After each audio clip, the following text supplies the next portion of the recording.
Hi, I'm Glendra. I'm Auntie in Residence at NCIE, and I also work for No More Legal Service, which helps people navigate their way through the Royal Commission into institutionalised sexual abuse, historical sexual abuse. I'm a mother, a grandmother, and hopefully I'll make it to be a great grandmother. So I'd like to be around a long time to help my family and to help my community. I guess what happens for us mob is that we don't go to medical people because they've been part of the institution that's removed our kids, so we don't always look after ourselves well. I remember going to a women's health check, and they did a prick on my finger and said, I think you're going to end up with diabetes real soon. So I started coming to the NCIE gym. So and I started walking. So walking, it's also good for your social and emotional well-being. It releases endorphins into the head that makes you feel good. So your mental health is better too, because that's an issue for us mob. I started dancing, which I really liked, and I think there should be a PhD done on the effects of exercise, and there probably has been, and how that releases good feelings of happiness. Yeah. So yeah, I was the oldest girl in the nightclub, and trying not to have too much sugar and fat, which was pretty much my whole diet. And you don't realise how much sugar is in everything. You think it's healthy food, and then you look at the sugar content and go, wow, that's no good. Yeah, because I saw this video about the effects of sugar, and things that I thought were healthy, like, have got heaps of sugar in them. I thought only Coke and putting sugar on your cereal, but if you look at things that you think are healthy, you think, oh my God, baked beans have got heaps of sugar in them. You think, oh, low fat, that's good, but then you look at the contents of the sugar, and that's how they make it taste half decent, by tipping 10 tablespoons of sugar into it. Maybe we're better off having a bit more fat and less sugar, I don't know. I think I was addicted to McDonald's and drive-through.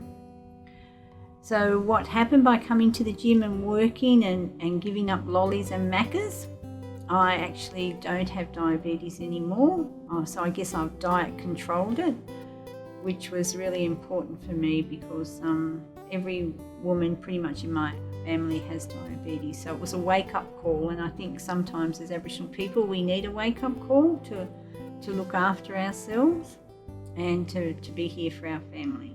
The young fella at work who was only young and ended up having a triple bypass might have been a bit of a shock to me too. So yeah, I think that was like, wow, he looked so fit, he looked so healthy, but boy, on the inside things were a bit clogged up, eh?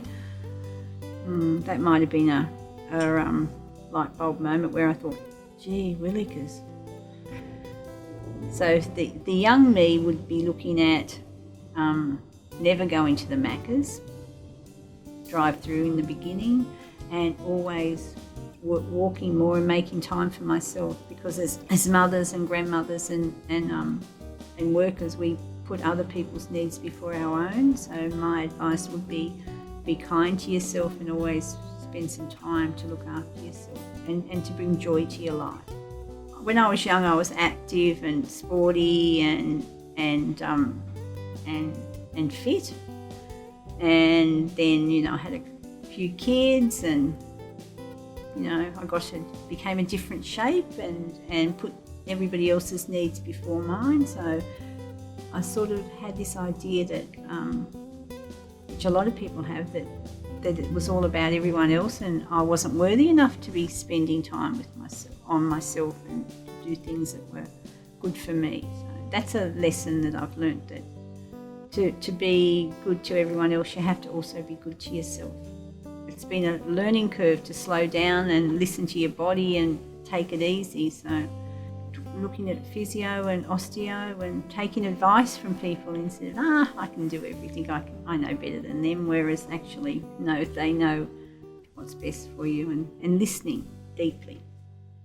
You can't keep stuffing yourself full of lollies without it having an effect on your body. You can't, go through Macca's for breakfast, lunch and cook dinner without it having an effect. So just be mindful, but also don't be too hard on yourself too.